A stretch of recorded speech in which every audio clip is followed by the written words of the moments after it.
ia morrer. Não ia ver minha mãe, meus filhos.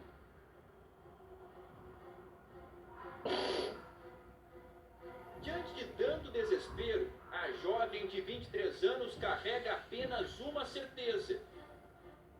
Foi salva pela coragem da família de pedir ajuda para reencontrá-la. Sibeli, se não fosse a reportagem no Cidade Alerta, como você imagina que seria o desfecho da sua história? Estaria morta. Por que você acha isso? Porque eles iam me matar. Os bandidos iam me matar. Que ela vai revelar a seguir é uma história de cárcere privado, homens armados e ameaças de morte no cativeiro. Na versão dela, mais de 2 semanas um verdadeiro filme de terror. Ele jogava comida no chão, jogava água em cima e falou que eu tinha que comer, que eu tinha que pagar o que eu fiz. Entendeu? Que eu não merecia nem estar comendo aquilo, ele falava. E você se alimentava? Não, eu não comia. Eu só tomava água e nem banho eu tomava. Sem tomar banho? Sem tomar banho eu ficava. E esse frio todo? E esse frio todo, eu tava só com uma blusa. Eu não dormia. Tinha colchão? Como é que era esse quarto? Tinha só um papelão. E só eu ficava sentada o tempo todo. Sibeli aponta quem estaria por trás de tudo o que sofreu. Eu acho que foi coisa do meu ex-marido, com certeza. O Eduardo? Sim. Por que você tem essa suspeita? Porque ele sempre falava que ia fazer alguma coisa, que não tinha nada a perder. Cidade Alerta localiza o ex-companheiro de Sibeli. Qual será a reação de Eduardo diante da denúncia? Como que você reage ao saber que é acusado de sequestro pela sua ex-companheira?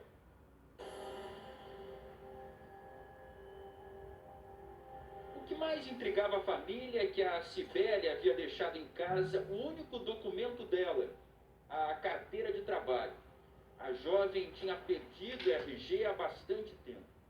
No dia do sumiço, ela veio aqui para almoçar com a mãe, mas escondia um segredo. Tinha uma viagem marcada para Minas Gerais. E em busca de uma oportunidade de trabalho, decidiu que só iria contar para a família se tudo desse certo. A Sibeli conseguiria viajar sem documento, porque não ia de ônibus.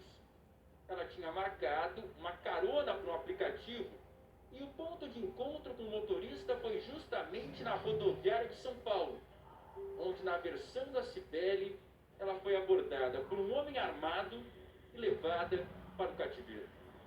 A história contada por Sibeli aos investigadores ainda está cercada de muitas dúvidas. Eu estava entrando na rodoviária. Aí eu tava aí, como o motorista falou que ia chegar 9h30, só que ele falou que ia atrasar um pouquinho, que ia chegar 10 horas. Era uma carona que você combinou pelo aplicativo. Aí ele pegou e falou que ia chegar 10 horas. Eu falei, eu não vou ficar com fome. Aí eu peguei e subi na hora que eu ia sair da rodoviária, porque lá é tudo caro. Aí o homem me abordou. Ele colocou uma arma na minha barriga e me colocou dentro do carro. Na versão da Sibeli, depois de ser abordada por um homem armado em frente à rodoviária, ela foi arrastada para dentro de um veículo. A jovem alega que perdeu a noção do tempo, mas que a viagem teria durado cerca de 5 horas até uma zona rural. A jovem imagina que ficou em um sítio sem vizinhos ao redor, por isso não teria condições de gritar por socorro, muito menos sair correndo para pedir ajuda. Sibeli garante que não conhecia os 2 homens que a mantiveram como refém, mas denuncia que eles agiam a mando do ex-companheiro dela, Eduardo. Eu não conheço. Ele era um homem branco, alto, magro, do olho claro, e tinha outro também, um moreno. Eram 2. Era 2. O que eles diziam, que pista eles davam do motivo para você estar ali? Olha, eles falavam que ia me matar, que eu tinha que pagar o que eu fiz.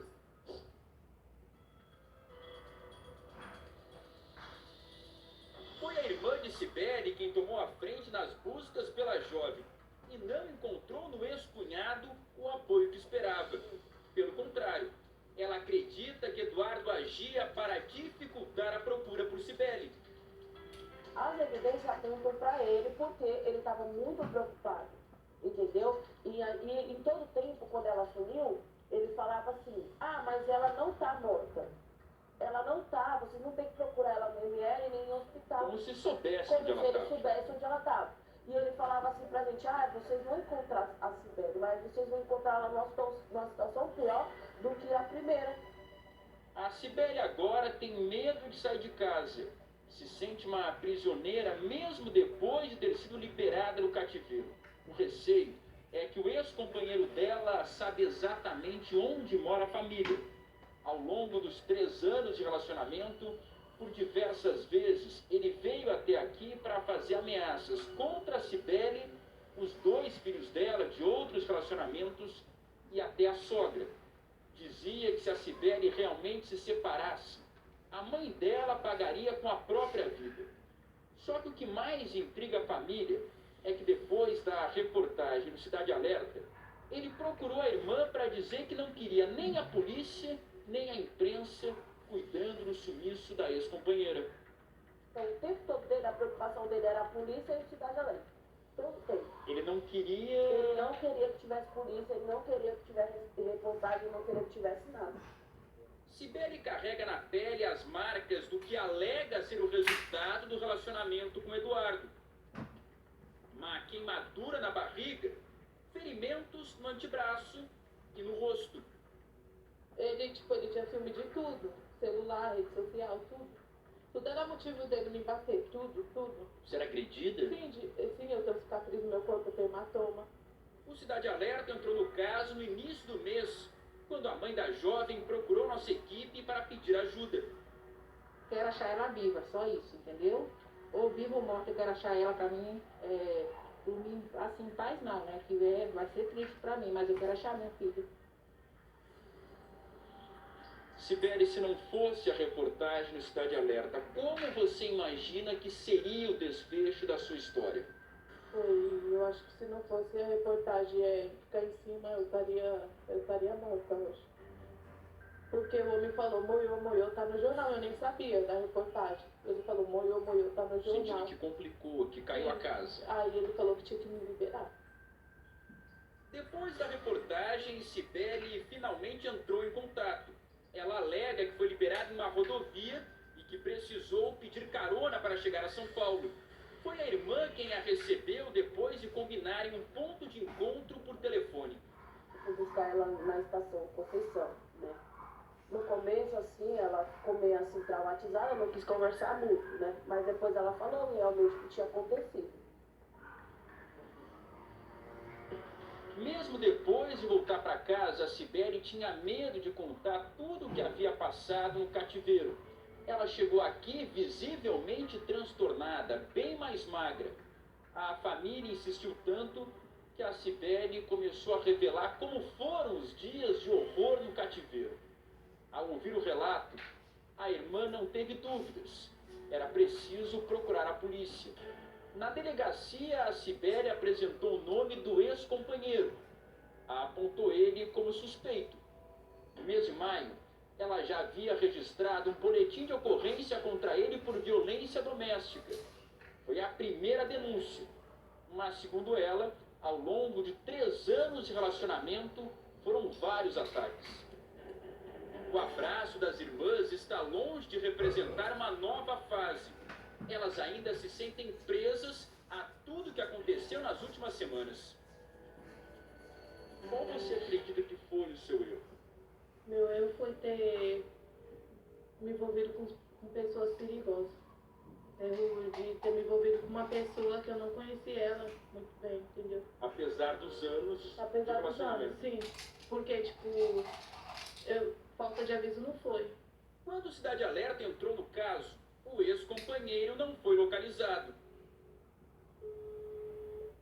Uma segunda chamada depois de algum tempo.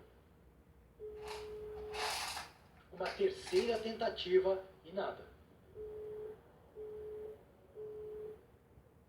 Hoje encontramos Eduardo na rua onde ele mora, na zona sul de São Paulo. O serralheiro garante não ter qualquer envolvimento no que aconteceu com Sibeli. Como que você reage ao saber que é acusado de sequestro pela sua ex-companheira? Olha, é uma coisa que eu desconheço, porque eu sou uma pessoa trabalhadora Eu fui na delegacia já prestar depoimento. Trabalhador. Eu não tenho amizade com gente errada, eu moro aqui já há 5 anos. Eduardo confirma o histórico de violência. Nos começos a gente brigava muito, eu e ela se agredia. Nós dois se agredíamos. Eduardo já prestou depoimento à polícia. Os investigadores analisam agora as duas versões. Sibeli poderá ser denunciada por falso testemunho se descobrirem que não houve cárcere privado. Mas ela garante ter contado toda a verdade. Com certeza foi ele, entendeu? Alguém quis parar esse homem, alguém quis fazer alguma coisa. Porque eu tô presa aqui dentro. Eu fui acusado de assassino pelos moradores. Eu passava de carro e via os outros falando assim, o cara que matou a namorada dele. E eu tinha certeza dentro de mim que eu não tinha feito nada. Por quê? Porque ela sempre sumiu. Mas ela voltou dizendo que você sequestrou ela, mandou sequestrar ela. É grave. Mas se ela voltou falando isso aí, ela tem que ter provas. Eu não fiz. A minha vida é só trabalhar. Percival de Souza